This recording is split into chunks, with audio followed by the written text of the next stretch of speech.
Yes, Spurs fans, welcome back to the IrishHotspur here. We are going to be chatting about a variety of things, and Spurs are on a bit of a groove here. 2 wins in a row, 2 games at home as well that we've won in a row. So nice to see that we can, in fact, win at home. And also, it's been a nice pleasure to see that Spurs can play some progressive attacking football. Thomas Frank is, in fact, capable of it. Xavi Simons is pulling the strings. We're seeing, I think, quietly some really nice Archie Gray performances as well. So plenty of good things to be chatting about as a Spurs fan, which is a nice change from you would say some of the recent panel shows over the last few weeks. Just shows how much a couple of wins can do for this fan base. But Billy, how you keeping? And yeah, feels nice just to be off the back of 2 wins.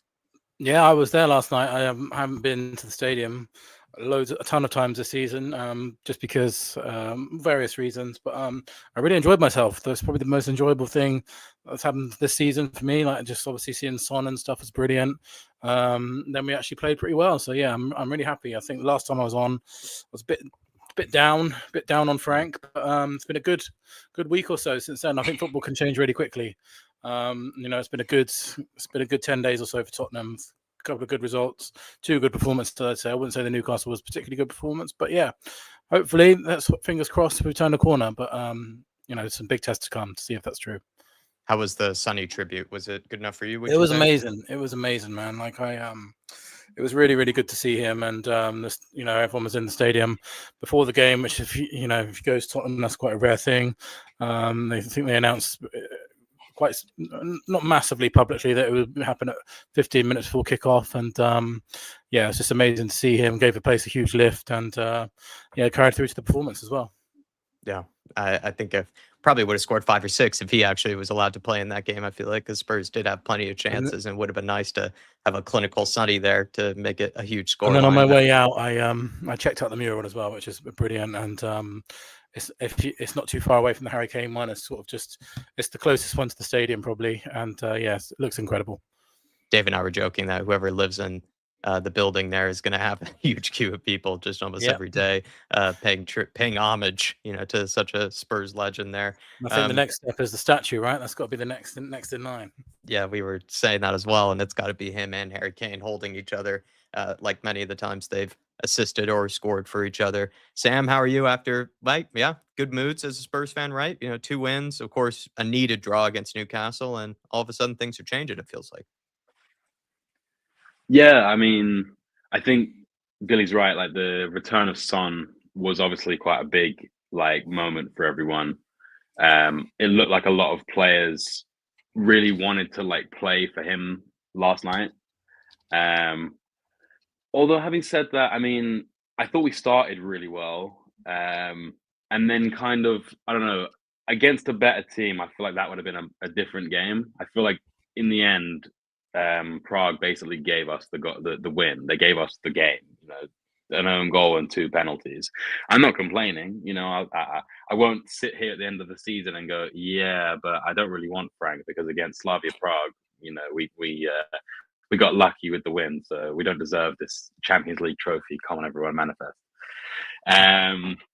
But yeah, I mean, as my sort of subheading suggests, I shed a little tear over Son. I didn't watch the game from that moment. So today I went through all the content on my social media and literally sat with my hoodie up to my face, trying not to show anyone that I was crying. But yeah, I mean, serious feel-good factor again around the club. I think it's too early to say that Frank has turned the page. We need to see it more consistently. I think a lot of people who were probably on the Frank out train have already changed their tune, but that such as football fans. But it's never as good or bad as people make it out. So I'm pleased with the steps of progress that Frank is making at the moment, and hopefully it brings some sort of harmony within the fan base as well. Well, the true meaning of being a happy clapper is going from one end of the spectrum like I did to the other, where all of a sudden I am asking those questions of, has Frank turned things around? Is he capable of playing this progressive football? It looks like he has been, at least in the last couple of games or so. And I'll be honest, I actually think Spurs deserve probably more than the 3 goals, but I agree with you. It felt like Slavia Prague just hit the self-destruct button and they just sort of scored the goals for us, and we couldn't really put it in the net ourselves. But to say that keeper was good, wasn't he? Keeper was decent. I think we made him look good, kind of like Kelleher as well. Like Kelleher seemed to have a terrific performance against us, but it seemed like we could have scored more in that Brentford game as well. But sometimes you just need them to put in the net for us. It's kind of been the case for the last couple of seasons, whether it's a penalty or whether it's an own goal. But let's get into it. We're going to talk about, of course, the unfortunate news around maybe the stadium atmosphere, as well as also the lack of fans in the stadium. Billy, Tottenham haven't sold out any of their Champions League home games so far this season. Do you think that's mainly down to the lack of glamorous opponents that we've had to play in the competition, maybe rising cost of tickets, or is there maybe a wider issue as to why fans aren't buying? I think there's a mixture of all of those things that you just mentioned. I think, the fact that we've been a bit lackluster at home, I think the home form comes into it. For me, the biggest factor of all will always be the ticket prices. I think they've got it massively wrong this season. Last night Slavia Prague on average is about £60, which is a crazy amount to charge on top of, an average season ticket of about £900 to £1,300. If you go to all of the Champions League games, 4 home games, you're looking at an extra £200, £300 on top of that. That's just for the tickets alone, plus travel, etc. Fans simply can't afford it. I'm sure around the world at the moment, we're all sort of experiencing similar financial troubles. It's not easy for anybody. I've always been lucky in life. My dad and my brother have always attended, season tickets. But my dad can't afford us to go at the moment, on top of the actual season tickets. Other clubs gift cup tickets as part of the season tickets. Some of them. Arsenal do one Champions League game. I think Chelsea and rivals do as well. Tottenham didn't do any cup games as part of the season ticket. So yeah, I think fans are just being priced out at the moment, and I think it's a real shame. Because we might not get an opportunity for a little while to be Champions League. Who knows? It's quite difficult to be in it. It's obviously prestigious competition, but I think they've massively got the season ticket prices wrong, the Champions League prices wrong.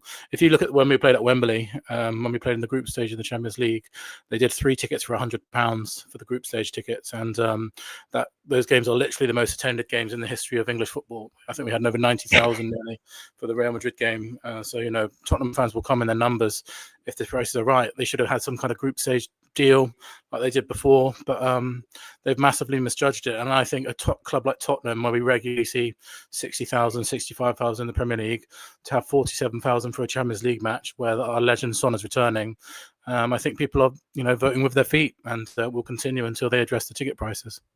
Just to follow up, and maybe I'm just giving you kind of cop-out answers, really, but Copenhagen, Villarreal, Slavia Prague, like not really the most glamorous opponents. Like, could that be a huge issue that maybe we just don't want? So yeah, and I think I think that's definitely a factor, and I think it'd be interesting to see what happens with the Dortmund game, because it obviously is a bigger team, and one we've had some pretty recent history of Dortmund. It's always a big Champions League opponent, and they have stepped down the ticket price of that slightly, but it's still, we're looking at £60-70. They've gone from a Category B game to a Category C game, which is still quite expensive. So that'll be a good litmus test, I think. And I also think like the format of the Champions League maybe not happen. That kind of plays into it as well. There's not really much jeopardy until the last couple of weeks, but I just think, as you mentioned, the level of opponents has been pretty poor, and the ticket prices don't really reflect that. They're charging pretty much a premium. Yeah. I mean, for you, Sam, I know you go to a game or two. I'm not sure if you've gone to any Champions League ones this season, but what have you made of the fact that, there's been huge numbers of fans, leaving empty seats in the stadium? We haven't sold out a single game in the Champions League. Yeah, I mean, I used to have a season ticket from like 2010 up until probably like 2022-ish, 23. And I would go with my dad and my brother and my granddad, or maybe a variation. My younger brother would come, but he's only kind of really gotten into football in the last few years. I would have gone yesterday, but I just had no one to go with. None of my friends wanted to go, and I've only got about 2 Spurs friends. And my dad was out of the country. Mate, you have to shout me. We'll have to meet up, Sam. Have to meet up next time. Well, Billy, to be fair, I should have. I really wanted to go to see. I was last minute. I was a last minute addition as well. I literally got a ticket at 6 o'clock last night because I just decided to go to Son. Yeah, well, next time let me know. I'm only in Camden, so I'm actually pretty close. But yeah, I think that like last season, I managed to go to pretty much all the cup games. So I went to like Man City, I went to the United game, I watched all the Champions League home games. I think, in fact, I did go to all the Champions League home games, and it's not that difficult to get the tickets. So I don't think it's just a new thing. Maybe it's obviously like increased more recently. I do think that is kind of a mix of what both of your points were about the prices, but also the level of opposition. I think it sort of feeds into itself where it's like, okay, well, if let's say a dad wants to take his 3 kids to a game or whatever, he's looking at upwards of £200 to go midweek as well. I think if it was like a Saturday afternoon kickoff, it's a different story. Especially with Son being there, I think that more fans would have wanted to go to the game. But I think the midweek games are difficult, especially for families and people who work very early or don't live like in London, so it's difficult for them to get back. Yeah. There are loads of reasons, but I do think the main reasons are the boring, well, that's the lower level of opposition, but also the fact the prices are so expensive. And I don't know if you want to go into that article yet or not, so I won't say anything if you do. Well, we'll definitely touch on that. I mean, Dave, I feel like maybe it's me just giving us a cop out, but I do feel like the opponents have a huge part to do with it. It is also the festive period. People are trying to save money. Credit cards are maxed out. Even just the price of traveling over to a game can be pretty expensive for people. It can be the ticket can be almost as much as the train ticket for some people, right? And then you're having a few beers as well. It could be like 150 pound evening, even though it's supposed to be a cheap one. So maybe am I just giving too many cop out reasons, or is there something deeper? No, I think it's a combination of everything, really. I think, first of all, I question would have been a lot lower attendance last night if Son hadn't come back to say his goodbye. How many people actually Fair bought point. tickets to go and say farewell to Sonny last night? But, just in general, everyone's feeling the pinch. Everyone's feeling the cost of living. In general, house bills have gone up, and then a lot of Spurs fans actually travel from outside in. So you're talking the cost of travel has gone up, the cost of food, the cost of beer has gone up, everything else. It's getting to the point now where that last bit of money that people had that they were spending on tickets, they can no longer afford it now because they don't have that sort of bill of leeway that they once had. And I think that's contributing to it. And I think these clubs, you look at Tottenham Hotspur, they're not going to reduce it to help fill out that stadium, to help get Spurs fans back in the stadium. But I think cost of living has a huge thing to do with it. I also think the fact that how many home wins have we seen now? I know in Europe the home record has been good, but a lot of Spurs fans now would rather do something else or watch the game from home than turn up and watch some of the shit that they've been served up at their home stadium.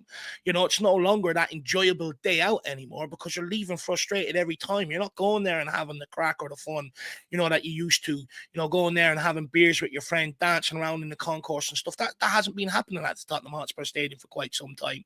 I think that's a huge problem. And then when you've got these Champions League fixtures, the ones that are less glamorous, that's where the club then need to start bringing down the tickets or, bring your young lad free or something like that. Because, you look at the average age of the Spurs fan, I think there was something put out about it a while ago. The average, age of an average going Spurs fan, I think is like 40 years old or something. And they're trying to like lower, get younger people in. Well, it's games like that where they can open up and bring these guys in. How many people around the local area that maybe couldn't afford to go? You can maybe sort out some your stuff for some local charities where they can dish them out and get them into the stadium and fill it out and stuff like that. There's so many things where I think the club are missing the trick, but the club are never going to do anything like that because they just want to make money off people. But unfortunately, the people don't have the money to spend anymore. And that's, I think, a large contribution to it.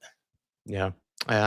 Let's go maybe to some of the people in the chat here, and then we'll touch on this article that came out this week because apparently the club are looking into it. Dan Coys is a season ticket holder saying, I'm wondering if my season ticket price will change next season if we don't get any European football. They'll probably say that you have to pay extra on top for Champions League tickets. So base price Premier League ticket won't even change. Big up to you, Dan Coys. Good to see AK Shags as well. Fazzy Radfar has joined us. Andrew Burnett.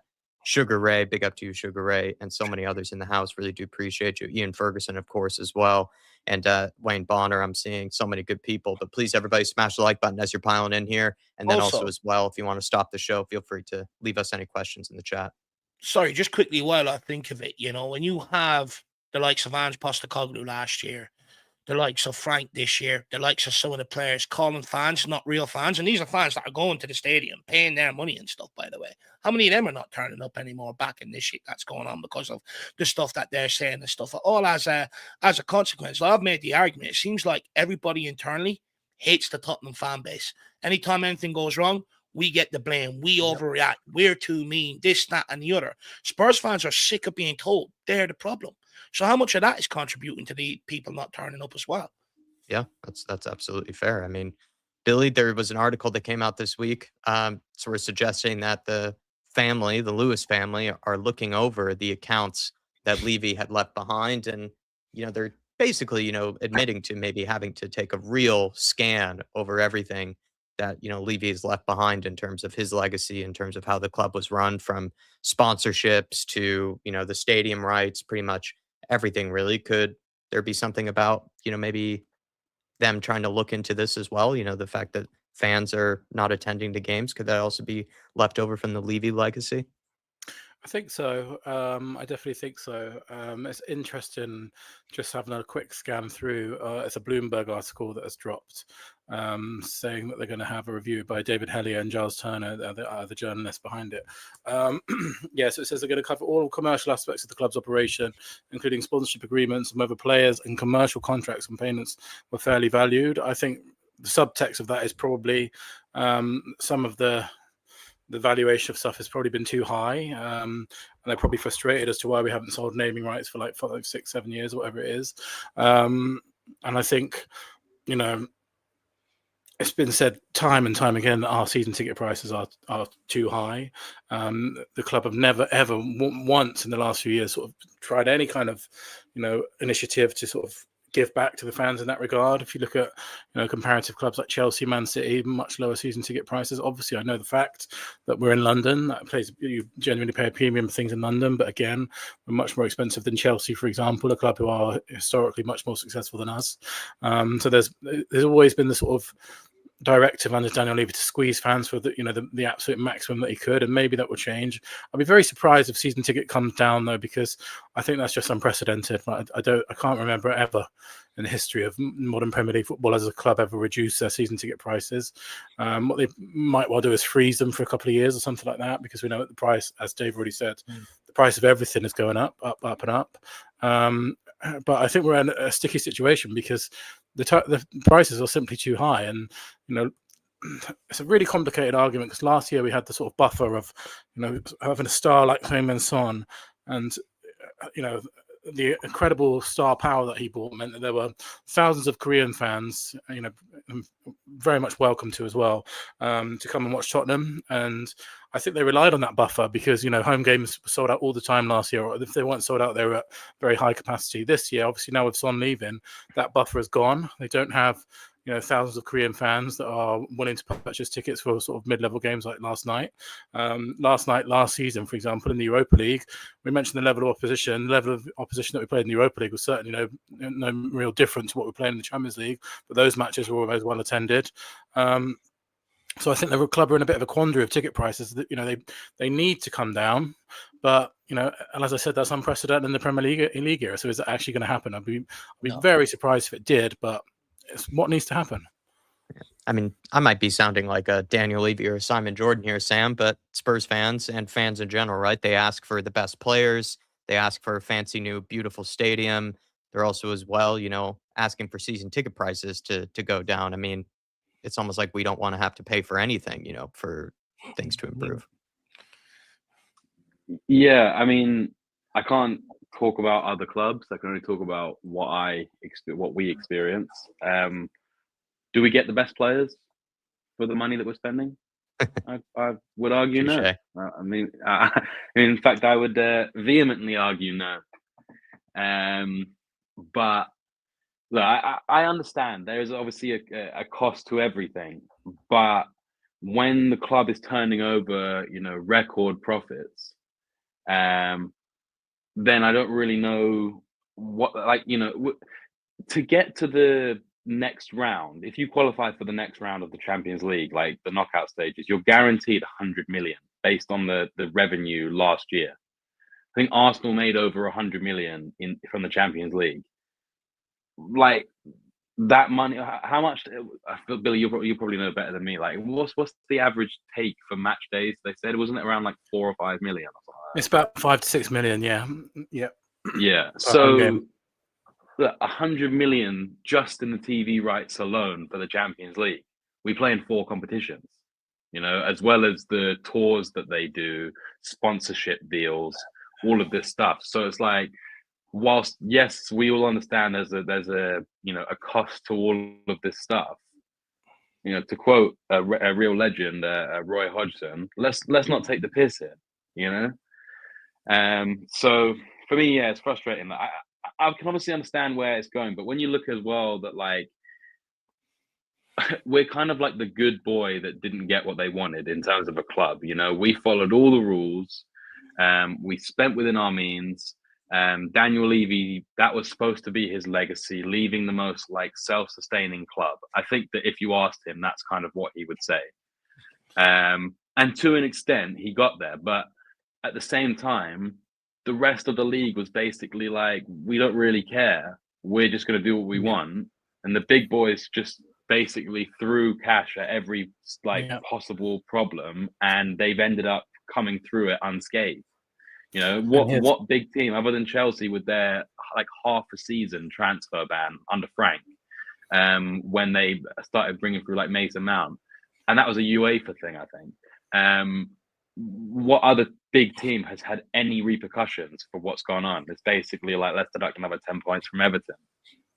Well, that is absolutely spot on, because Daniel Levy's, you know, entire ethos relies on all the clubs sticking to the PSR rules that we do, which does not happen. Like Newcastle, Aston Villa, they stretch them to the absolute max. You know, and we've seen these clubs sell their own women's team and sell hotels and all this nonsense to get around it. We have a 200 million buffer on PSR that we're nowhere near, but every single club around us with, you know, ambitious chairmen that want to win things are stretching it to the absolute, you know, penny. They can spending as much as they possibly can. And under Daniel Levy, we've never done that. So you're so right, Sam. Like, that's great that we were self-sustaining and we built this model, but sadly football is not run by other chairmen that think in the same way. They just want to spend everything they can to win. What I'd also say to Jack's question there is as well is, you know, like they're getting record-breaking TV revenue deals. You know, we've got more income based off the F1 track, the abseiling, the cockerel walk, stadium tours, rugby, boxing, concerts, fucking rugby league, you name it, than any other club has coming in. And then we've also got one of the lowest wage bills in the Premier League. We're always missing out on better quality players because of 5 million here, 5 million there. I mean, so that argument, if you're inside Spurs, it doesn't wash, because they're cutting corners when it comes to the product that they're serving up on the pitch. At every opportunity, they're cutting corners. So that argument that, you know, Spurs fans want to pay less, you know, every customer, everyone wants to pay a bit less for what they're getting. Absolutely everybody.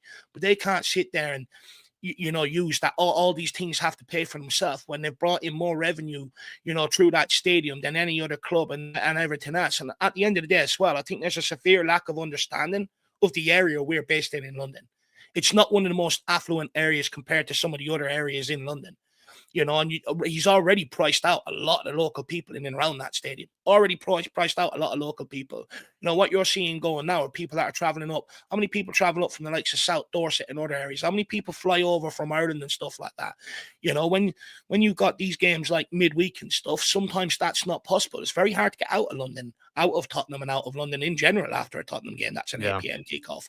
You know, imagine Ireland fans trying to get home and other fans that are flying in from every other location. And, you know, he's solely relying on that. And when that's not there, you're getting empty stadiums like that. And I think at some time, you know, although he wants to build this massive stadium, which we're grateful for, although he wants to build the hotel and build up around the area, it's all great things. But, you know, he needs to remember the area that we're also in to a certain degree.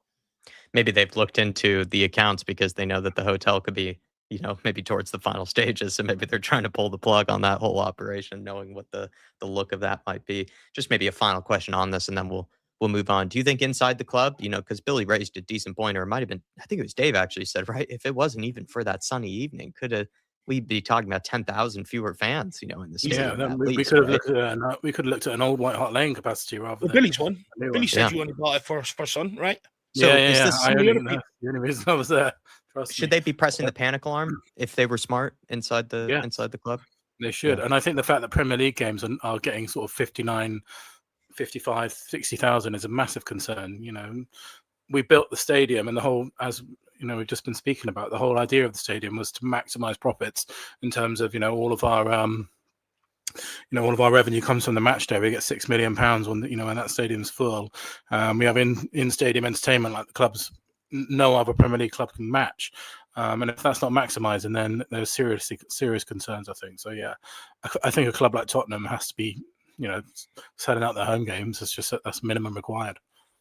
I mean, they also complained, right, about not having Europe, in seasons past and how much that meant to them to sort of reach the profit revenue that they required. But if they're getting these sort of attendance numbers for the Champions League, like how much is that even really benefiting them at the end of the day? They should really be pressing the panic. And I think Sam is right. It's all of them.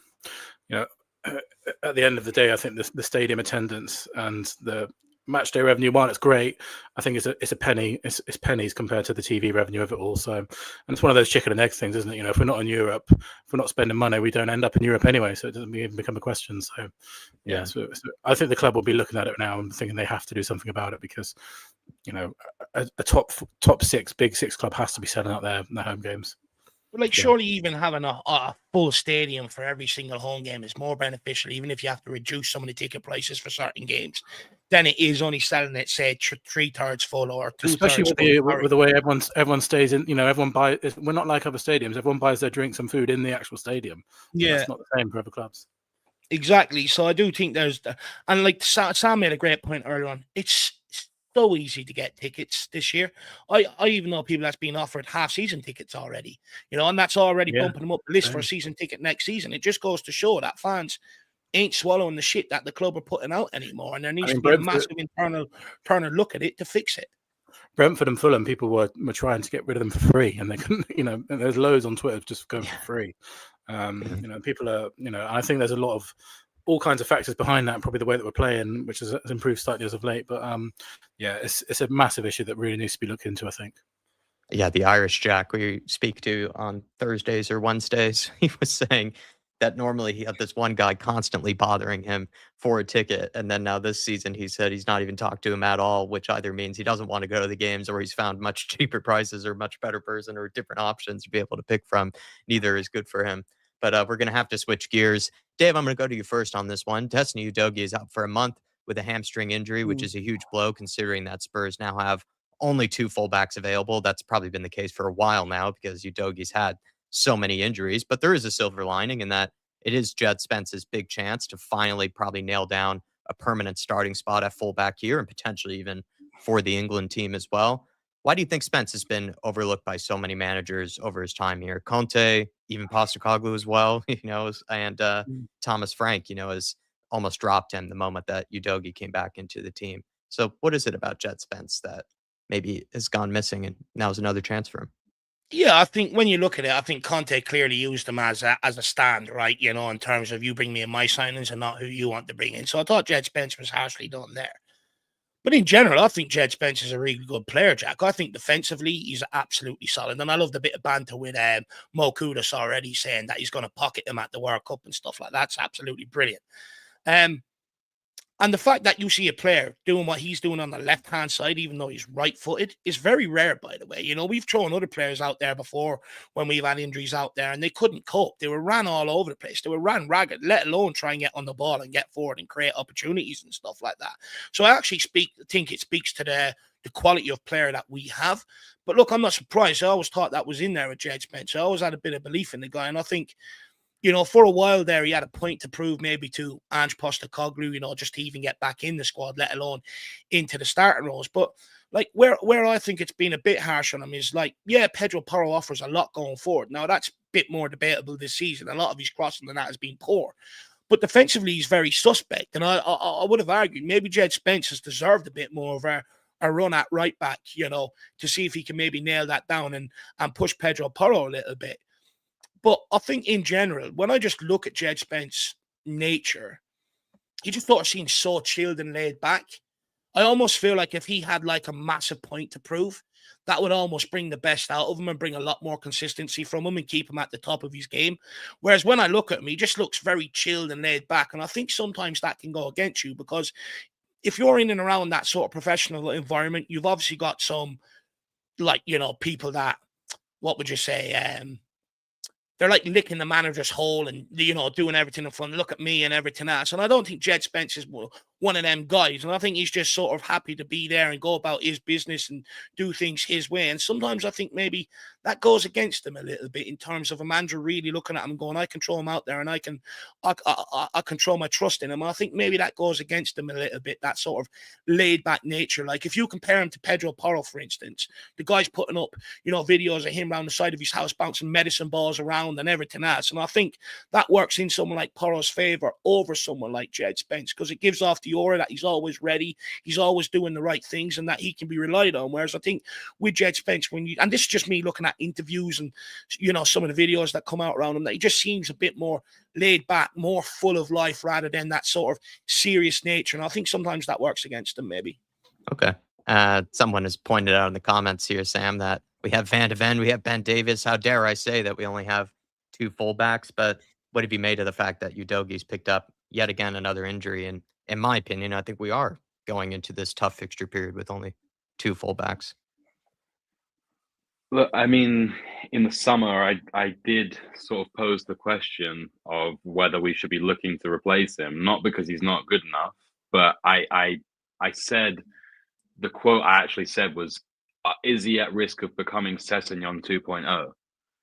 A player who's got loads of ability that just keeps getting injuries, just keeps breaking down. Every time he starts to get a good run going, we saw an interview, what was it, on Thursday last week, where he's like, I'm feeling really good. And then come the weekend, he's not fit to play. And I'm sure that it's as frustrating for him as it is for us, probably more so. And look, I mean, you guys know I do appreciate a bit of Ben Davis, but we don't really want him anywhere near that left back slot. He's 2 appearances away from breaking Harry Kane's Champions League appearance record, by the way. That's insane. He took a corner yesterday. What was that all about? Ben Davis corner. That's why they played him, help him get the record. Yeah. Look, he's just look. I think he properly whipped it in. Yeah, he did. Look, he's also got a long shot on him. I tell you, he just doesn't really take that many, but he can strike him. But yeah, no, the left backs. I think probably 99% of the fan base in the summer identified that the fact we didn't have a fullback was pretty insane. And on top of that, then Frank came out and said, whether this was Frank's, directive or this was the club, that we weren't looking for a fullback, we were looking for another centre back. And it's like, but yes, we've had a lot of centre back injuries over the last couple of years, but we actually have a lot of centre backs, whereas we haven't got any fullbacks. We have one recognised left back. I know that Jed is now considered a left back alternative, but we have one recognised left-footed left back. Ben Davies and Van de Ven can cover there if you need, but I think that if you take Van de Ven out of that centre back spot, you're kind of losing what he can bring to the team. And obviously Ben Davies playing left back was probably good 7 years ago, and now he's moved centrally. He's been playing central for Wales for a long time, and he's competent as a centre back, but as a left back, we've seen him get skinned by a lot of players, and he's just not quick enough. Unfortunately, it's nothing to do with his ability, in my opinion. He's just, he's never been that quick, and at 33, he's not quick at all. Do you think we can survive this fixture period with Jed Spence and Pedro Porro as kind of the only real choices? And in a way, this is a good chance for Jed Spence, right? Both for Thomas Frank, to earn his trust, but then also for England, right? Thomas Tuchel will be watching. Yeah, I mean, weirdly, Spence and Porro are probably the 2 fittest players in our team. Yeah. Like, they just seem to, like, in Jed's case, he just seems to be able to literally go the entirety of the 90 minutes. Without even like taking a breather. And with Porro, it's more just his longevity. I mean, how many bloody games did he play under Ange? Like literally basically played every possible minute that he could. Yeah. And touch wood, I touch real wood as well, but he hasn't had any serious injuries. So of all the positions where I'd be most concerned, I think that Porro and Spence will be able to cover in terms of not getting injured, and stay reasonably effective. Look, I think we can all accept that when Porro does get tired, his crossing is getting pretty wayward. But Yeah. if we can create attacks rather than just looking for crosses every 5 minutes, then that is kind of irrelevant, and you haven't got to rely on his cross to be the game breaking pass. Mhm. It is pretty funny that you said that Udogie is becoming the next Sessegnon, because what they both have in common is that they love crossing it straight into the defender that they are facing in most Well, situations. Sessegnon has famously never been injured since he's gone back to Fulham, so he's played every game. Jeez, we'll probably touch on that, just a little bit later if we have time for it, just about this medical department once again, baffling us. But I mean, it's not the sexiest of signings that probably are must need in January. But Billy, man, I think we really do got to prioritize, right? Probably signing another fullback in Yeah, I January. think the interesting thing is about it though. So Udogie is apparently going to be back in January, which sounds like a long time away because we're at the beginning of December, but it's only really 3 weeks. Obviously, depending on when in January that is, it could be as little as 3 weeks away. If you look at our fixtures Do now, we trust January though, Billy? No, It's not with probably our going to be medical more February, department. I March, don't. right? Yeah, Knowing Spurs' our history. medical, you can add a couple of months at least. By the way, just out of random on that, which we might talk about at the end. But I got a bit of friend ITK that my friend, my good friend Dovey, his Spurs season ticket holder, saw Kulusevski in Lapland this week, and he said, "When are you going to be back?" He said, "I have no idea." So that's good. He's with his kids in Lapland, and he's got a picture of Kulusevski, his kids with Kulusevski, but he says he has no idea when he's going to be back. So I think it would be wise to add a couple of months onto that January review, Doggy. But interestingly, our fixtures in December are actually quite favourable. Like, we've got a week between all the games. Like, we've got Forest, and then we've got a week after Liverpool. Then we've got 8 days after Liverpool, Crystal Palace, with no midweek fixtures in December at all. And then the madness happens in January. We've got quite a few games, in the Christmas period. But December itself is not actually that bad. We've got 3 games for the rest of December. So it is quite a good period to get, Porro and Spence will definitely be able to last that. But then going into January, we have to get this, we have to prioritise a left back, I think. I know a name that has popped up a little bit, and we will be seeing him against Spurs in a few weeks or a couple of months, with Nathaniel Brown of Frankfurt, who I don't know much about, but apparently he's very highly rated. I don't know if anyone of the guys in the chat know anything about him, but I know that he's apparently on the list. I think someone like that would be good. I know some people like Anthony Robertson of Fulham as well, but I think he's also coming out from he's just had a big layoff as well himself, hasn't he? So I'm sure there's definitely options out there. It'd be interesting, to Kai, who we've not seen at all yet. If he comes in the team, or if he comes anywhere near the first team squad, that might mean that maybe we could push Van de Ven to left back. But this guy's been on our books for what, 5-6 months now, and we've not even seen him make a squad. So I don't know what's going on there. And obviously Dragusin might be coming back. We've got Danso, so maybe we would see. But before we were on the show, I thought we were looking at a video of Van de Ven and Romero last night, and my personal opinion is that if you're not playing Van de Ven at centre back, you're weakening the team. Like, he's so good at centre back that I'd rather just buy a left back than put one of our best centre backs at left back. Yeah. On that though, I think it is important we definitely get it done this January, because when you even look at some of the academy and stuff, we don't really have any real fullbacks coming through. All the players that we have with potential are all in other positions. So if we do get an injury to a Porro or a Spence, you are looking at maybe pushing Van de Ven out there, bringing in Danzo, bringing in Davies, Archie Gray. So it's going to be a situation where Frankie is going to have to look to plug it. Especially when Gray's been so brilliant in centre mid recently, hasn't he? So that'll be So like it'll become a real headache, because we just don't have that player coming through at fullback in the academy, really. Yeah, that's where I'm kind of at it when people sort of say, "Oh, we can just plug in Van de Ven, at fullback, or we can just plug in Ben Davis there." It's like, I think we're just sort of thinking like, well, we're just taking for granted then that Jet Spence and Pedro Porro are indestructible. Like, they are human at the end of the day. They're either going to tire or they're eventually going to get injured. And it seems like right now, to Sam's point, like, Destiny Udogie, with how many injuries he's had, he does not, be great to have him back, but how reliable is he going to be for the rest of the season? It seems like he's just probably going to pick up another one at some point. So we don't really have, the feeling that we could stick with 3 fullbacks all season. Like, it feels like for the majority of this season, we've already been playing with just the 2 fullbacks, and Thomas Frank doesn't look that comfortable, it seems like. As much as he likes rotating in other areas of the pitch, he hasn't been that comfortable with rotating out Jet Spencer, Pedro Porro, when those have been his only choices, to begin with. He hasn't given some of the other guys these opportunities, to move them around to different positions, even though Ange Postecoglou was pretty inventive with Jamie Donnelly's and stuff at left back and Archie Gray's and stuff at fullback. It doesn't seem like Thomas Frank is as brave in that regard. But I think we'll move things on now to something that you wrote on Twitter, Billy. I saw, and you said I was critical, but maybe Thomas Frank has handled this Xavi thing quite perfectly. Looks a different player after a spell on the bench. Now I'm a proper excited about him. Do you believe that Frank has actually pulled a masterstroke in the way that he's gotten Xavi back? Do you know what? In general, I've been on a lot of streams recently, and I've been moaning about Frank, and I'm trying to turn it around and be more positive because I think we all want to see the best side of our football club, and we all want to try and be optimistic. So I'm trying to change my mindset around a little bit. Yeah. Given the benefit of the doubt, and I think obviously there's 2 ways that you can look at that and think, glass empty would be, well, we should have been playing him anyway, and if we'd have played him in those games, this might have happened earlier. Well, the glass half full side of things is, if we hadn't have benched him and gave him a bit of time off the pitch, then he might not have been this motivated to be as good. So I'm trying to turn myself into a glass half full fan at the moment.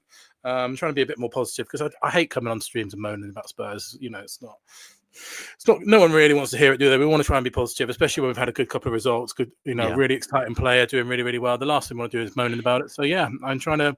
And you kind of saw a similar thing with Spence last season, right? And was getting a lot of stick for not playing him inside.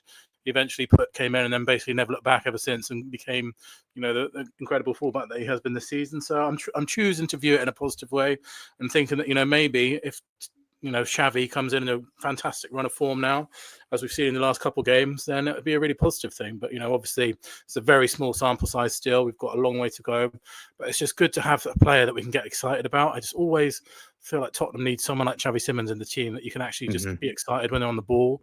That's what we've grown up with all throughout our, all of our lives. People like Gareth Bale and, not Modric and people like that. When they're on the ball, you get excited. I'm not saying he might go on to be as good as those two, but there's a chance he could. So it's just nice to be excited about a player again for Tottenham, I think. I agree. And yes, Paddy, I am definitely a flip-flop. I was going to say, look, I understand where Billy's coming from. First of all, I was looking at you there where you were speaking, whatever camera angle, you look a bit like Glenn Hoddle today, so fair play to you. I'll take that all day. Yeah, no, you do. I think, I wonder if anyone in the chat agrees with you. But I can't do this fake positivity bullshit. I'm sorry, I can't. I get it, but I just can't do it. I think there's a time and a place for positivity. To your point with Postecoglou and Jed Spence, he only done it when he was under pressure. And the fact that Jed Spence delivered, he had no option but to continue with him. And it's the same with Thomas Frank with Xavi Simons. He came in against Brentford, got the win. All the stats leading up to the game show that Tottenham score more, concede less, and win more when he plays. And he was forced to play him against Slavia Prague. He delivered again, so he's going to be forced to play him against Nottingham Forest. Personally, hopefully, he's had the penance to drop players randomly this season. It wouldn't surprise me if he dropped him for Forest. Well, if he does, fans are going to be absolutely outraged. Fans will be livid with him, and all the pressure will be straight back on him. But I truly only believe he put Xavi Simons out there because the guy was under pressure. It's no coincidence that everyone was moaning about the style of football, that, we are more of an on the front foot team. We want to see that approach. And the minute he put Xavi Simons in there, we see a more on the front foot approach, which shows to me it was a guy that done it under pressure rather than pulling off a masterstroke with the guy. Because to be honest with you, up to that point, it didn't really look like Frank knew how to use him, where to play him, or what to do with the guy. Now, that's not all on Thomas Frank. Here's a bit of, positive towards Frank, that there was always going to be a little period with the guy settling in. But I think Frank made the process longer by not really knowing what to do with him, not really putting him out there consistently. I think up until that game against Brentford, 4 games on the bench before that, it shows to me the guy's done it purely under pressure. And it's actually probably backfired against him, to be honest with you, because he'd probably prefer to go with a Bergvall or a Sarr in that role rather than a Xavi Simons. And Xavi Simons is making it impossible for him to be dropped. But at the end of the day, all credit to Xavi Simons, because when you take into account 22-year-old coming into London, many players that move into London have been swept up by the lifestyle and can get veered off by other things. You know, it hasn't gone well for him. He was sold as sort of the magician, the guy that's going to fix all of Tottenham's problems. It hasn't happened. Heaps more pressure on the guy. Then all of a sudden the question starts coming around his quality and stuff like that, rather than around Thomas Frank not knowing how to use him. And the kid's dealt with a lot of adversity, and he's come back and he's hit back and shown everybody with performances on the pitch. And I have respect for players like that. What I hate is players that come out bitching and moaning in the press. I love players that just do it with actions on the football pitch. And Xavi Simons so far is looking like one of them.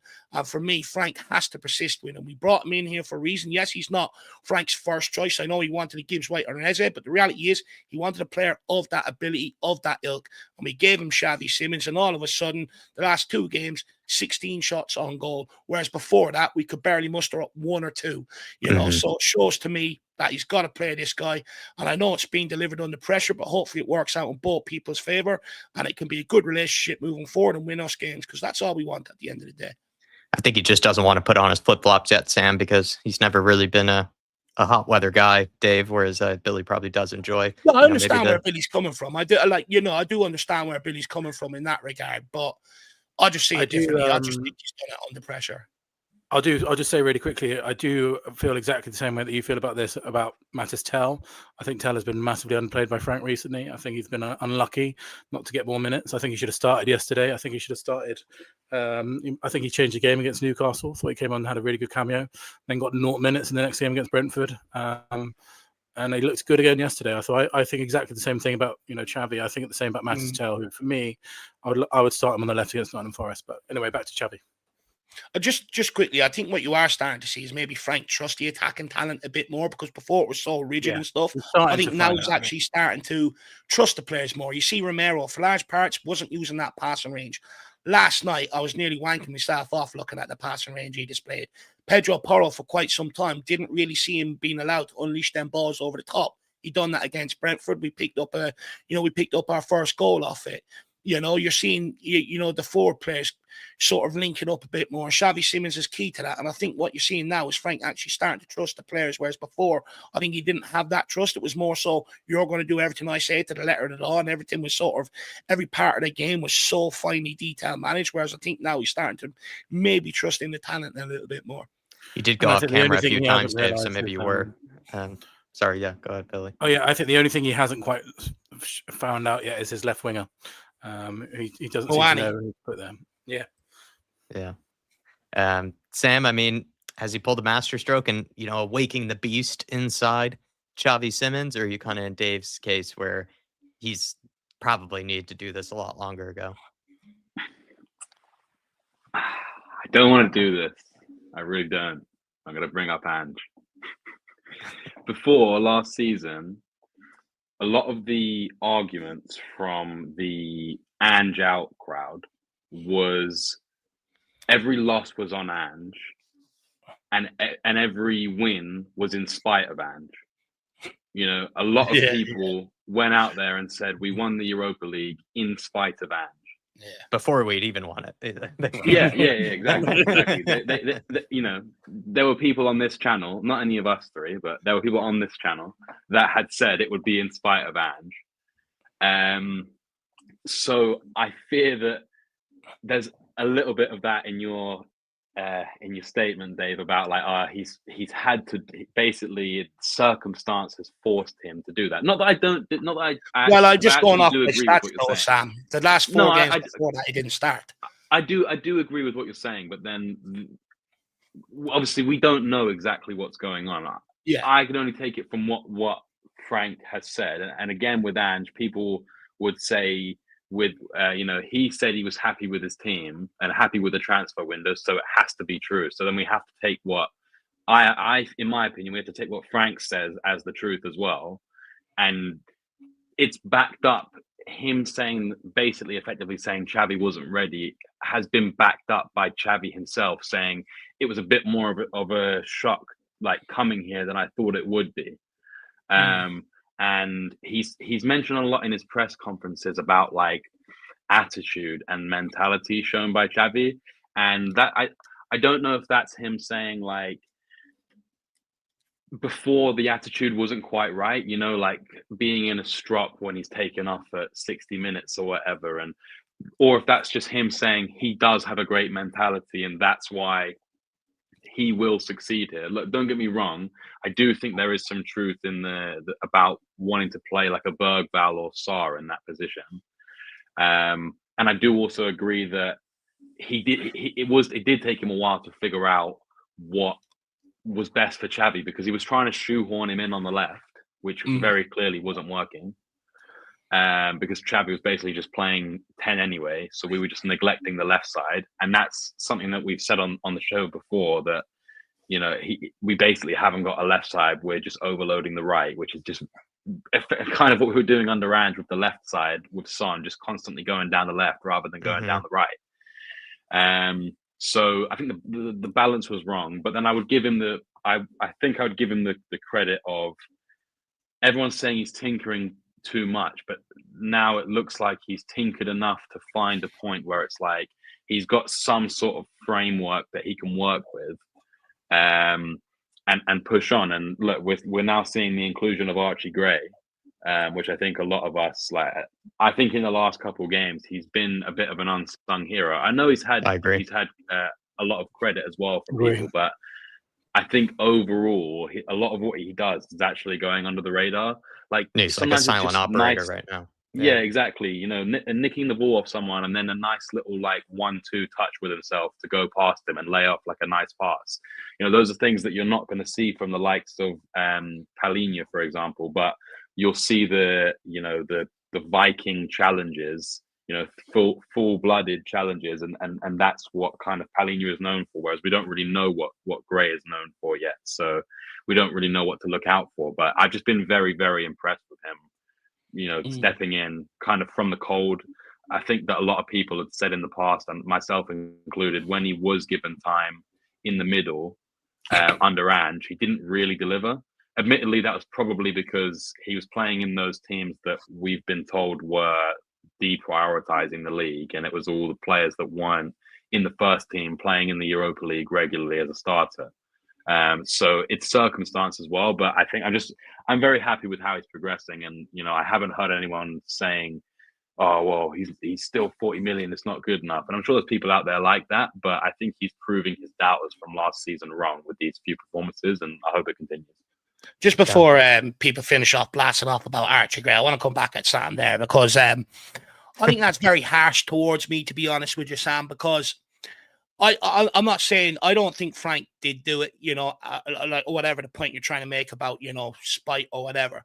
I know I raised questions around Frank's, you know, appointment, but to be fair, a lot of the things I raised, people were screaming about over the last few weeks. It's not like I raised anything that hasn't cropped up or that was unfair or unjust. And you know, I'm not anti-Frank, but the reality is, you know, the 9 games he didn't play him, we didn't win. The 11 games he has played him, we've scored, I think, 24 goals, conceded only like 6 or 7, you know, and we've won, I think, 9 of them. So it's not about me and me trying to have a go at Frank. It's literally, I'm basing it off what the stats are telling me. We're a far better team when Xavi Simons is in there. And I think it was actually Frank was the one being stubborn, because he wanted to persist with the way he wanted to play, rather than realize he's at a big 6 club. And this is one thing I've been consistent on all along. He needs to play a better brand of football to appease the Spurs fans. All of a sudden, he brings Xavi Simons in over the last 2 games. We're playing a much better brand of football. The handbrake seems to be taken off, and hey, presto. No one's sitting here moaning about the club. The players ain't being booed, everything like that. So I think your comment towards me is a bit harsh, considering I'm going off stats, and it was Frank was the one being stubborn. You'll take it. When I was mentioning Ange, I was just saying the so harsh, Sam. Was the same. Very harsh. I wasn't necessarily saying that like you were the equivalent of those people who were saying it was in spite of Frank, because I agree with you. I think that he's seen obviously the poor home form, and also the poor home atmosphere and the toxicity amongst the fan base. And I feel like Frank is the kind of guy that will be interested in what the fans are saying, not necessarily because he's like craving the attention. I feel like he's looking to learn from everywhere he can and getting perspectives elsewhere. I'm not saying he's like trawling through it all, but from everything I've heard about the guy, he like lives, eats, breathes, and sleeps football. His brain's never stopping with that stuff. And I think that he would have seen a lot of the criticism about, the double pivot, Palhinha and Bentancur, how people are saying it's an absolute disgrace to be doing that at home against lesser opposition. So I think the Paris game showed him some things that he probably took forward into the next game, into the Newcastle game. We had the bite to go again. And he's now found a bit of a system that seems to be working for us with the youngsters. But I do think that, as you said, that is also born out of pressure. But he can only do what's in front of him, Look, I don't care if it's born out of pressure. At the end of the day, he's not going to be stubborn enough to stick in his ways like Ange Postecoglou to a large degree, like Jose or like Conte. He's willing to change that. And for that, buys a bit of time off me. He's shown he's not stubborn. He's not just going, I'm playing this way, you get on board with it and you build the squad in my negative image. He's willing to change and try and, meet us halfway. So I can't complain about that. I appreciate that he doesn't, every question that's asked to him, he doesn't take it as some massive affront towards him, or something. Like I would say almost every other manager before him would sort of like they already started narrowing their eyebrows as the question was being asked. They already seemed to be pissed off by the first words of the reporter or the journalist. Ange definitely was probably one of the most guilty of it. So much, yeah. And and it's just Frank will listen to the question and then go geez, that's a tough one, he'll sort of just give that sort of Jack, answer. do you I think it's kind of hilarious, to be honest. But Jack, do you think that's bought him actually a bit of favour through that bad spell? No, I've heard not being funny. Yeah, I've if heard that just was recently a journalist just the other day. This was totally random, but I was listening to this journalist and he was being asked about what he did. It was like Jonathan Wilson, what he did the other day, and he was randomly at a Thomas Frank press conference, and he just randomly said, he goes Thomas Frank's press conferences are some of my favorites.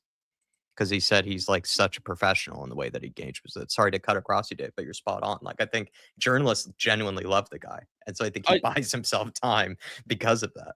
Yeah, exactly. That's what I was going to say. Because, when Ange or Conte or Jose sort of face similar periods, they were already going in there biting, already waiting to bite on something sharper than knives. And they get short with the media. And then all of a sudden, the articles start coming out, the pundits start coming out, putting more pressure on their job, where that didn't actually happen with Frank. A lot of them sort of sat back, gave him that little bit of time. The pressure actually came from us, the fans and stuff like that. And I think, the way he handles the media, he's so laid back in it. I think it almost buys him that little bit of time and takes that little bit of attention off him to a certain degree. Yeah, I mean, and he seems to enjoy himself, as well. So maybe they, have a nice beer or something over the summer with him. He seems like that sort of manager. I do want to save time, though, for this while we can before we probably engage with our Champions League evenings and enjoy your guys' dinners. But we've seen Frank, of course, make a huge tactical shift in the last 3 games, Billy, going from quite pragmatic Thomas Frank to a very aggressive, progressive Thomas Frank. Do you think that change is here to stay for the next few games? Is it because of Xavi Simons? What have you put it down to? I think there's. I hope that it's a directive come from Thomas Frank. I hope that this is the way that we're going to play. Because last night I thought was really interesting sitting in the South Stand, because it was almost reminded me of an Ange game at points. Yeah, me too. They were firing at us and we were firing back at them. In the first half, there was a good few chances which fell to in our box, for them, which they were luckily dreadful finishes of football. It kind of reminded me of a basketball game, Ange style game, which we haven't seen under Thomas Frank. But and as Dave said, I think the whole mood around the club has shifted a little bit in the last 10 days. But football can change so very, very, very quickly. If he goes out against Forest, goes back to pragmatic and we get beat 2-0. The knives will be out again. Same with Liverpool. If we sit back at home against them, they're in pretty dreadful form at the moment and in much more crisis than we are even. And if we go and get, beat there, win there, things can change massively in the next 2 weeks. So I hope going on Sunday against Forest, we take it to them, because obviously with Deitch, we know that they'll probably sit back, even though they're at home. And if we can get a result there, if we can get a win there, I think that'll be a massive indicator going into the Liverpool game. I think at the moment, while it's been great, and the Newcastle game was a really good result, and the performance is pretty terrible, Brentford and Slavia Prague are teams we should be beating with any manager. So the bigger tests are definitely to come. But What I did notice last night in particular, I know that I saw you guys talking about it before we went live. It's just the passing from Van de Ven and Romero was having so much more intent, forward intent. Like they were spraying passes forward at an insane rate. I think we know that we spoke about it on the show most times before how good Romero is at doing that, but Van de Ven is starting to do it just as much as well. And some of those passes into Kudus and Richarlison last night, beating the midfield, really taking it to them from the off was really, really good to see. So I hope this is the start of being more aggressive and attacking, because I think if we've learned anything in the last 2 months, that if you're not doing that and you're not winning, Tottenham fans are going to give you no time whatsoever. And the reason why the mood has shifted slightly, I'm not saying that Frank's out of the clear or anything like that, but the mood has definitely shifted slightly, is because we're attacking. Tottenham fans, they need to see their team attacking and winning games. And now that we've finally seen that, the heat is off for a little bit. But at the same time, this time next week we could be doing a stream saying we've just got beat by Forest, Frank out. So who knows what's going to happen? Yeah, Sam, the Faz Radfar's come in saying 2 more wins in a row and we will be cooking. Come on, you Spurs. I think also if Thomas Frank were to deliver still this version of attacking progressive football, I think all of a sudden, he'll be in the clear maybe again with Spurs fans, because of course he went into that Brentford game under massive pressure. Now all of a sudden the flip-flops like myself and the happy clappers like myself are on cloud 9. Yeah, look, you say these are teams we should be beating, but then we're Spurs fans as well, and we've gone out of cup competitions and lost to some serious and we lost lower level opposition than us. I'm not even talking about Premier League opposition. I'm talking about teams that are 1,000 places below us in the league. Remember Ghent or Genk, whichever one we lost. On the Poch. Exactly. Beach Park, that was as well. Kane and Ali and everything. We've lost to West Brom in pivotal periods. So beating these teams is not always a given, especially for us. And as much as we should be beating them on paper, and it's not if he'd lost, I'd be fuming, but he still has to win them. And I worry that some fans, not anyone on the panel, just some fans in general, are diminishing those wins that are building the confidence of these players, because they're against lesser opposition, which I think is unfair on Frank, because he can only play what's ahead of him. You can only turn your form around one game at a time. And so far that is happening. And look, I think what gives me confidence going into, Forest at the weekend is that, as I said, Frank seems to football is his life. And there's been multiple blueprints this season for how to beat Forest. Their form has not been amazing. I know under Deitch it's picked up. And I think that, under Deitch they'll be bullying Vicario from every set piece. And we are going to be in a fight, because they will know what kind of weaknesses we have as well. But I think that if, we set up in the right way, I've been pretty happy with how he's been approaching the away games in general. He seems to kind of have that down a little bit. Obviously, it's no guarantees based on what's happened before. But yeah, if he sets up how he's been setting up in the last few games, and the players do what they need to do, we do the basics right, then I see no reason why we can't go and get the points against Nottingham Forest. And look, obviously it'll be very typical Dr. Tottenham if we then went and gave Liverpool their first league win for a while. But at the same time, they could be just what we need to really build the confidence. Okay, yeah, you beat a shit Liverpool side, but you beat a Liverpool side. Is it at Anfield? No. But just to your point though, I do, Spurs fans, some plenty of times it's almost like we just, I don't know, I enjoy a good moan, but I'm kind of like what Billy said, when I do get the opportunity to, just only praise, I will absolutely take it in full stride. And I do think that's pretty crazy if you have heard people sort of say oh, it's only Slavia, it's only a Brentford, because only a week ago before those games, we were hearing people saying that our squad is no better than Fulham's, and you were hearing people say, like, I don't even know where our next win is coming from. I was even one of those saying, I don't know where our next win is coming from. So, Two, we have to give them credit when credit is due. They've absolutely blown past this Brentford team. They picked up a point against Newcastle. We haven't done in 5 years or something like that. And then now they've made Slavia Prague honestly look like a League One side, the way they were playing. And to Sam's point, go back to Tamworth last year. We all went rocking thinking we're going to score 6-7 goals. Took us extra time. You know what I mean? But also to Billy's point, and this is where the fans come in and uphold the standards.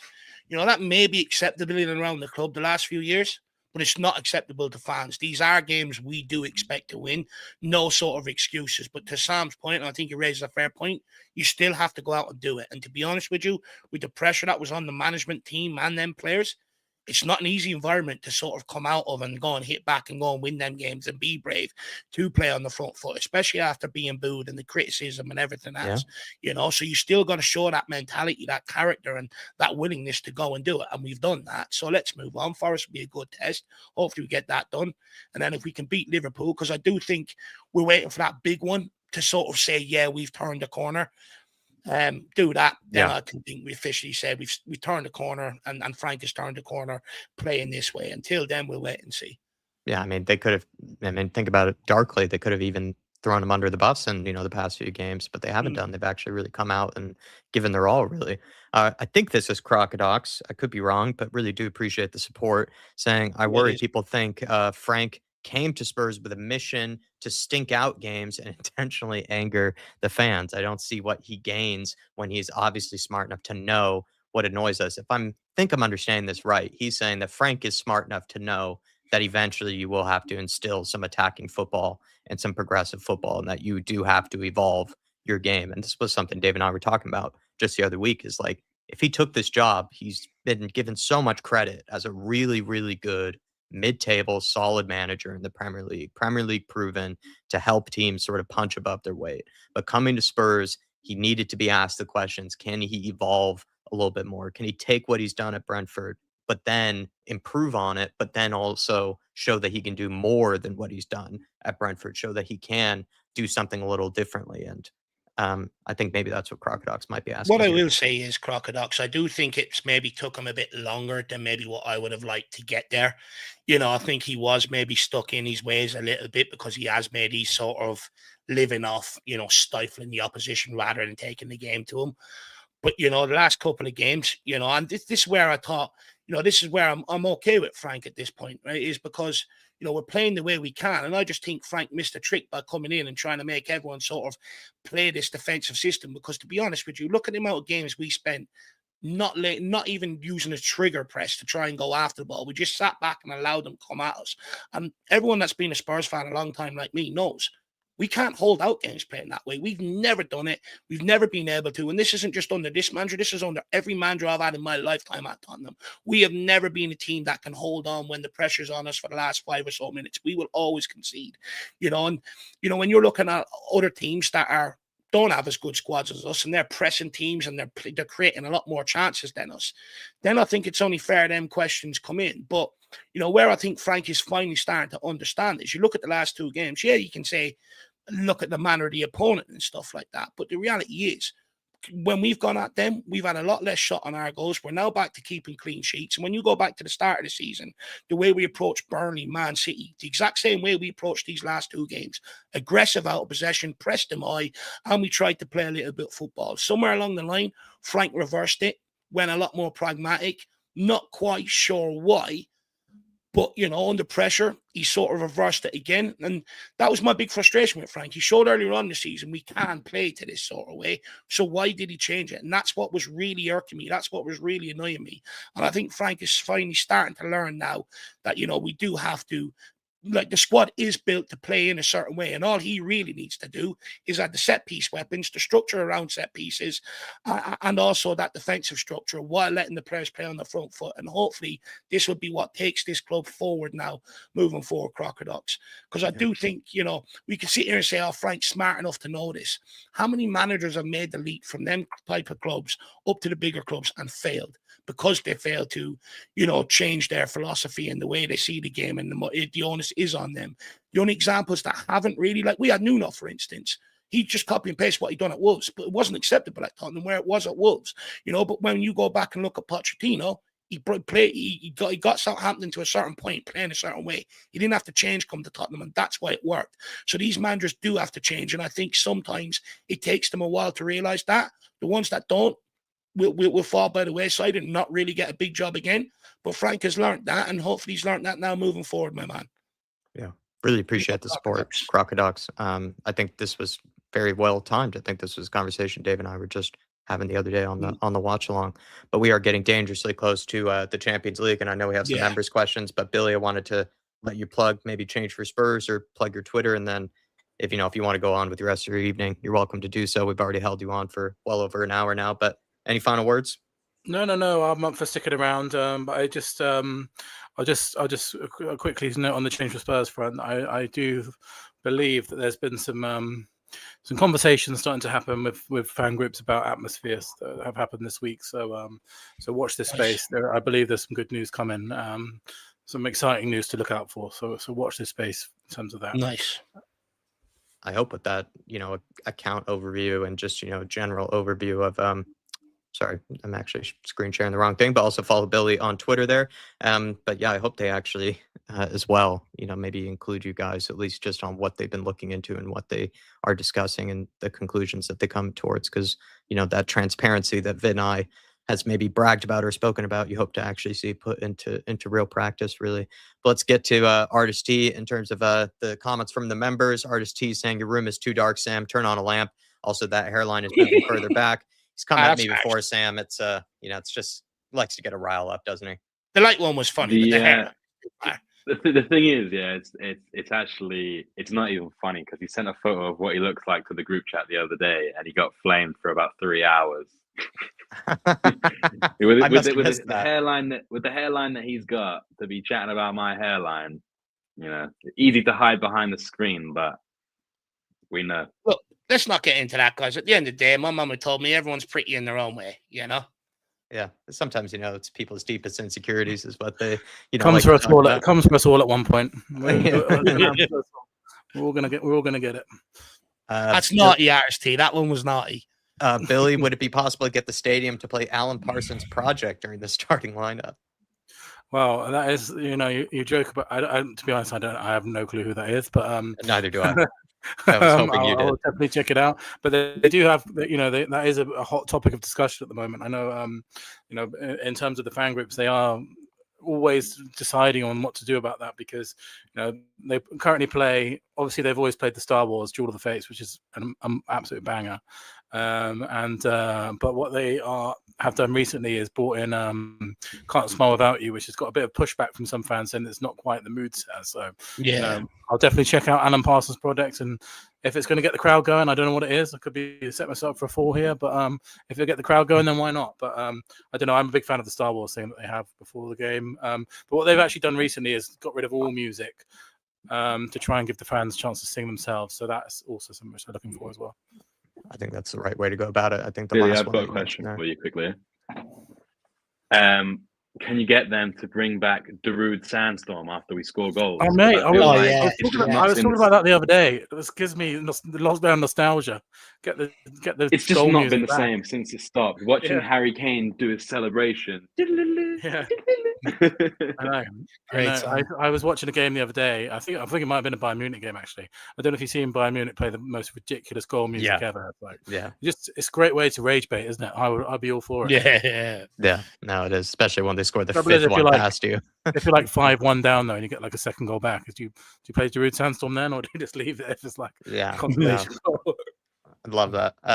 Dave, are you still Frank out, or are you waiting until there's a bigger sample size due to our recent wins not being the most challenging of opponents?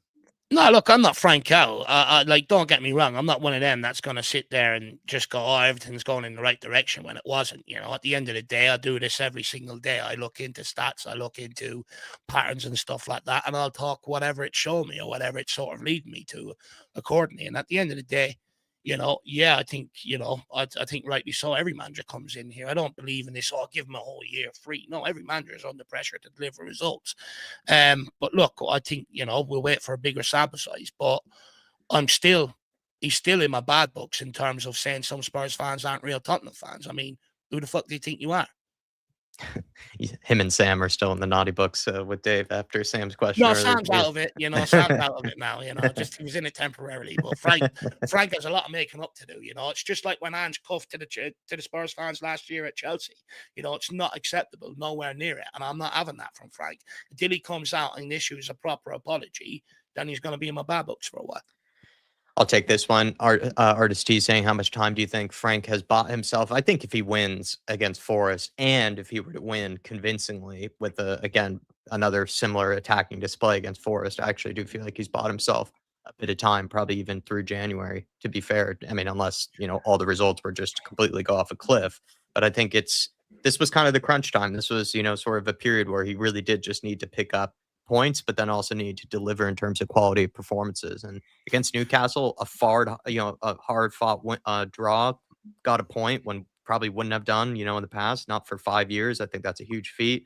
Against Brentford, I think he delivered on the performance aspect and also as well in terms of just winning a must-needed game. And then, I kind of agree with Billy. I think the game against Slavia Prague, I think we showed them no respect. It was almost like a Postecoglou game, like you say. It was basketball-esque. It was back and forth. Yeah. We knew that they weren't going to be good enough to be able to take all their chances. It was similar to a Postecoglou game in that we probably could have put 5-6 past them, but we just don't really have sometimes the finishing boots on, in games like that for whatever reason. I thought it was, he's almost shown different levels, different performances over last week. If he can do it again against Forest, I think he's buys himself a fair bit of time, actually, RST, but maybe that's the happy clapper saying that. Speaking very hypothetically here, but I do love a rumor and I love a hypothetical situation. Obviously, there's a strong chance if you follow the Real Madrid stuff that Alonso, if he loses tonight, could get sacked. Do you guys think that if Alonso is suddenly on the market, that could be a massive merry-go-round for not only Tottenham but Liverpool as well? And if Alonso's on the market, do you think we'll be more likely to sack Frank and be like Lewis will be like, right, let's just go for that? Sack Frank and get a slot. No, look, 100%. I think right now, as much as we can sit here and say Frank out all we want, but who's out there, bar maybe Brendan Rodgers right now, to come in and really sort of do a decent job. Honestly, I think a lot of clubs will sort of stick with what they've got this year, try and get it to the end of the season and wait for the World Cup to be over. Like your Pochettino's, Nagelsmann's, and people like that, they'll all become available. And I think that's where you'll see clubs make big changes. I think Frank will be here for the year now, looking at, and I think me too. If it doesn't go too well, they're just waiting for Poch to be done with USA and bring him back. I think the Premier League teams are just too strong at this point, too, to try to buy out a manager from another club as well. I think you have to wait till the season's over. I don't think an Oliver Glasner could leave midway through the season. Silva's up at the end of the season to Fulham as well, so there'll be a massive merry-go-round. Even would Fulham let him go mid-season? That just seems like, the last thing they would want to do either. So I maybe in the past you would have been able to do that, get a manager out of his club almost mid-season. I just feel like these Premier League clubs are almost too rich to do that anymore. They would just even look fight at tooth and nail not to.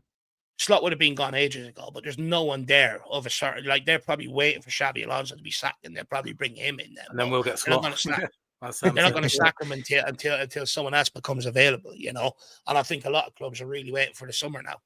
Yeah, I can agree with that. What would you go as far as to say an Eric Ten Hag is happening, the pressure is on, and United get some results to buy more time? Sam, do you want to take this? Is Frank doing a Ten Hag right now? Fair point. Well, as much as Ten Hag was shit, he won 2 trophies there, so maybe it's the disservice to say that Frank is doing a Ten Hag with no silverware to base that off of. Obviously, I'm saying that as someone who is happy to give Frank time. I've not wavered on that yet. I've criticized them because I'm a football fan and I'm a Tottenham fan and I want us to be the best that we can be. But yeah, I mean, as well with the that one question about how much time has he bought himself. To be honest, I don't think it's made much difference, because if he goes and loses to Forest, or let's say he beats Forest, he loses to Liverpool, and then he loses another game, all of a sudden we're right back where we were a couple of weeks before, because everything it changes also so fast. You know, it's all football's a very high emotion inducing like thing that It's driven people. by passion from fans, isn't Yeah, it? exactly. So as soon as things start to go wrong again, you know, you're never safe. You know, Liverpool fans won the league last season.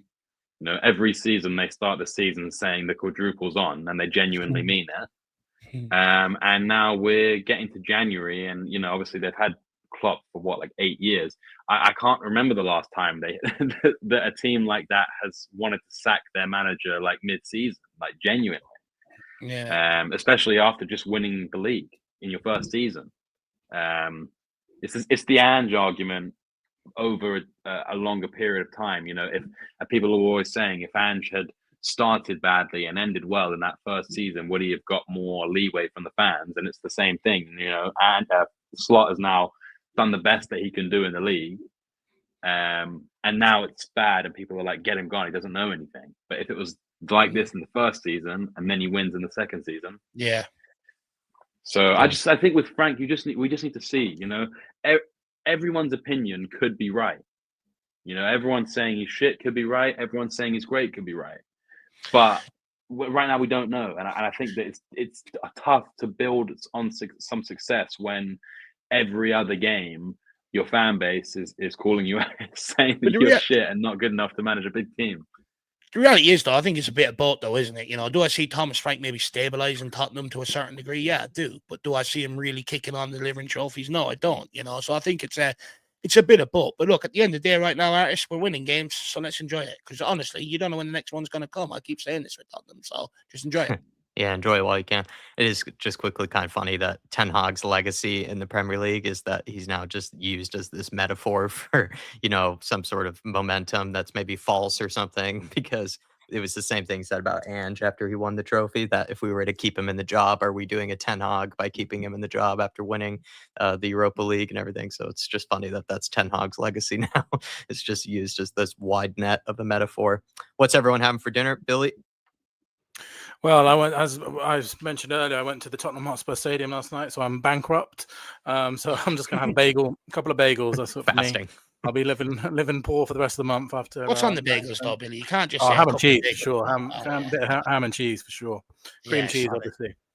There you go. Sam? To be honest, I actually don't think I've got anything in my fridge, so I need to go to the shop. No steak today? No, I had the last steak last night, actually. There you go. Well, so game time decision. Unfortunately. Yeah, game time decision. Dave, for yourself? Yeah, I actually cooked up a nice chicken spud and cauliflower cheese and Yorkshire puddings. So I'm going to have that now as soon as we end. Wow, and I got carrot cake and a bit of scoop of vanilla ice cream for dessert. Jeez, what's the fifth course? You got 5-6 courses there. Absolutely we're winning games, Jack. You know, this is how I eat when we win. Got the full eating good. We're eating good. Yeah, eating good now.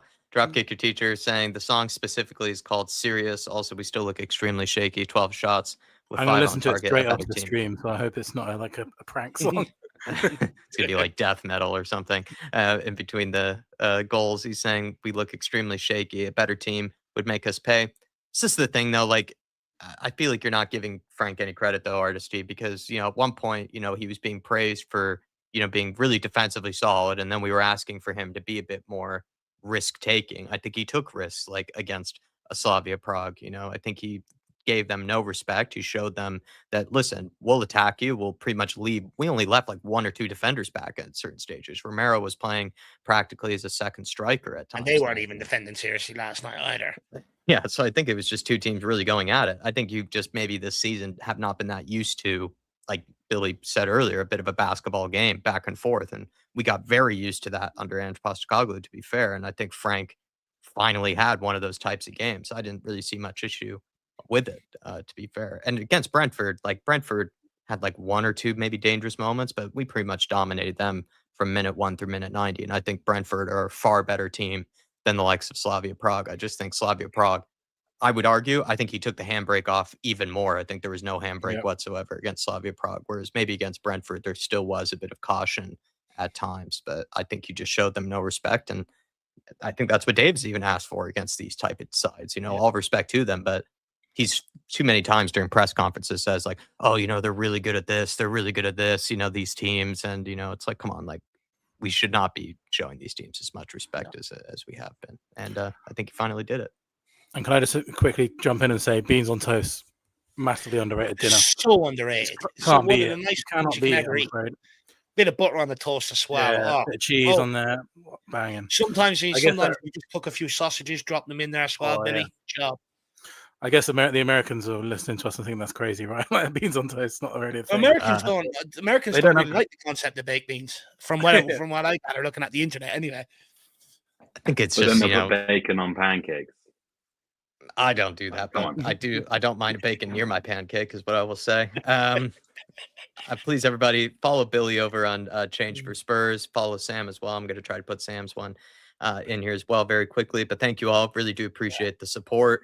Genuinely good to have you guys with us. Thank you to, I think it was Artist T. Thank you to Crocodox. Thank you to Faz Radfar for the support earlier in the stream. For some reason, my Twitter is crashing, so maybe I'll put it in as we're wrapping up here and I'm pressing the close button. Enjoy the rest of your evenings. We'll see you all tomorrow, of course, for the show with the Irish boys.